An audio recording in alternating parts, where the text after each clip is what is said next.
Welcome to Donmar TV News Channel. There is a reason why the President has yet to ink the proposed 2022 General Appropriations Act or national budget up to the last minute. He is poring over line items or government-allocated funds in the draft budget he can realign and draw from to add more cash assistance to Odette-ravaged victims. Of late, he has earmarked at least 5,000 pesos for each family displaced or crippled economically by the passage of Typhoon Odette. Upon the directive of President Rodrigo Duterte, new cash assistance is expected to be released to Filipino families severely affected by Typhoon Odette very soon. May pera naman, so why magbigay ako ng the usual. I'm giving 5,000 per family. The money that I have gathered so far would be sufficient for the assistance of 5,000 for everybody. According to acting presidential spokesperson Carlo Nograles, the list of beneficiaries is expected to be finalized within the day, to be followed by the immediate downloading of funds to the local government units. Tomorrow po yung downloading na po to the LGUs based on the list of families na na-identify po. We will be relying on the speed and the efficiency of our LGUs. Kaya nandun yung DSWD, nandun din yung DILG to help and assist.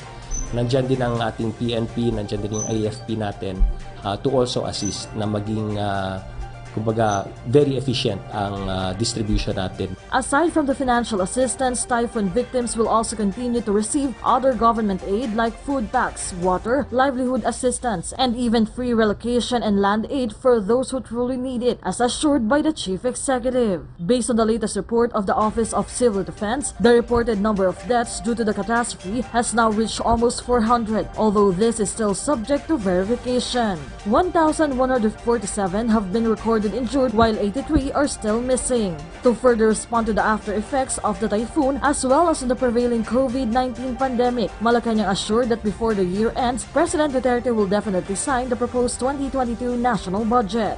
Tuloy-tuloy pa po yung review process, hindi pa po natatapos yung review process at pagsusuri ng budget. Pipirmahan po ni Pangulong Duterte ang budget for 2022 bago pa man sumapit ang December 31. Wala namang problemang tumulong. Sandali, pag na-English na ako, serious na ako eh. I keep on saying this to you every time I go. I keep saying this, okay? Walang problemang tumulong. Kahit anong kulay mo, dilaw, pink, green, red, blue, whatever color ka ng politika mo, walang problema hong tumulong ka. Okay? Pupurin kita, papalakpakan kita, pasasalamatan kita kasi tumutulong ka. Ang importante lang pag tumulong, number 1, wag ho tayong nangaapak ng kapwa. Yung parang, yung tulong ko, ito yung the best eh. Ito yung tulong ko. Kasi yung iba hindi tumutulong. Yung mga ganyang klaseng eksena, dyan ako busit na busit. Yung tumulong ka na lang, dahil yung pang datsat eh. Ang dahil pa sinasabi. Diba? Ay, pwede naman tayong tumulong na. Tulong lang. Sige, tulong. Oh. Ayan. Tapos, enganyuhin mo. Tayo mga kababayan, tulungan natin yung mga kababayan natin. Okay yan. Panalo yan. Kaya lang yung sasabihin mo na, wag niyong kakalmutan ha. Sino tumulong sa inyo? Mga animal kayo. Ganon. Eto, papakita natin na. May papakita lang ako muna ng picture ni Pangulong Duterte. Ayan. May banat kasi si Pangulong Duterte na gusto kong i-discuss. Sabi nga dito next year, I won't be president anymore. But the younger people here, remember those people who were there for you to help you in the most difficult times just like now. Because, ayan na yung because some people won't even bother to visit you or just go here and take photos without bringing anything to give you. Meron daw mga nagpupunta na picture-picture lang at wala naman daw pinamimigay.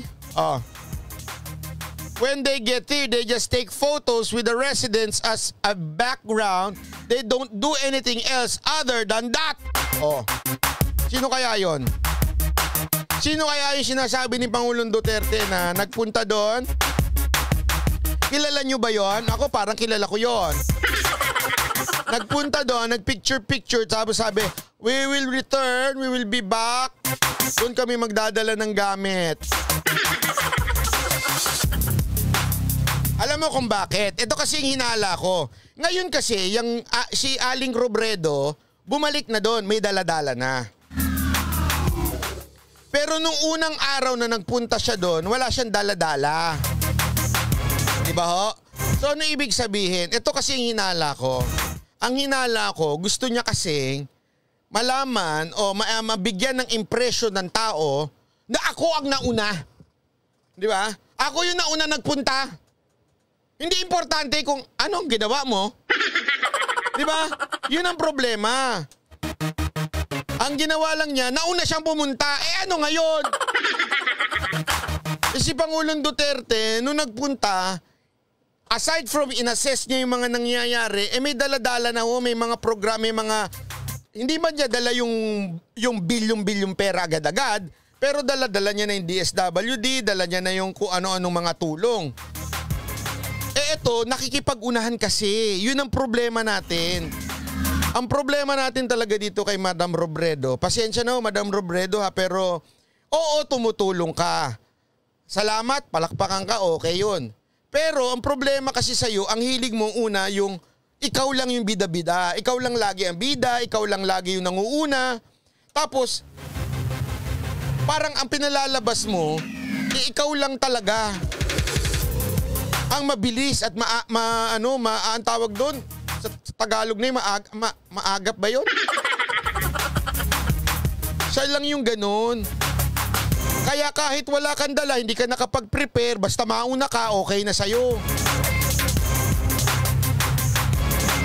Diba? Aanuhin nila yung presensya mo. Ano to, moral support? Robredo, dito ako. Huwag kayo mag-alala. Mga kababayan ko, huwag kayo mag-alala. Nandito ako para i-coordinate. Anong coordinate? Ano ito? Hindi kailangan ng coordination. Ano pinagsasabi mo? Kasi yun ang hilig niya. Pupunta siya doon sa isang lugar. Oh, i-coordinate ko. Te, bago ka pa nag-coordinate, yung mga naka-assign na dyan, nag-coordinate na. Sa totoo nga, hindi nga kailangan pumunta para mag-coordinate. Pwede naman yung mga nandoon pupunta dito, yun naman ko-coordinate. Ang hiling mo kasing pabida. Hindi, sa totoo lang kaya naiinis ang tao kay Robredo, hindi dahil sa hindi siya tumutulong. Oo, tumutulong si Robredo. Aminin natin, tumutulong naman talaga yung opisina niya, laki-laki ng budget. Naturalmente, tutulong yan, kandidato yan eh. Expected na yan. Normal na yan, tutulong niya. Lahat ng kandidato tutulong. Tinatawanan ba natin? Hindi, pinapalakpakan pa nga natin. Normal na yan. Pero ang tanong, huwag ka na magpabida-bida. Doon naiinis ang tao yung pabida-bida mo na ako mauuna, ako lahat. Ako yung mabilis, ako yung lahat. Ano mo yung una, wala kang dala. Coordinate. Pambira ka naman kaya naiinis tao sa'yo eh. Di ba?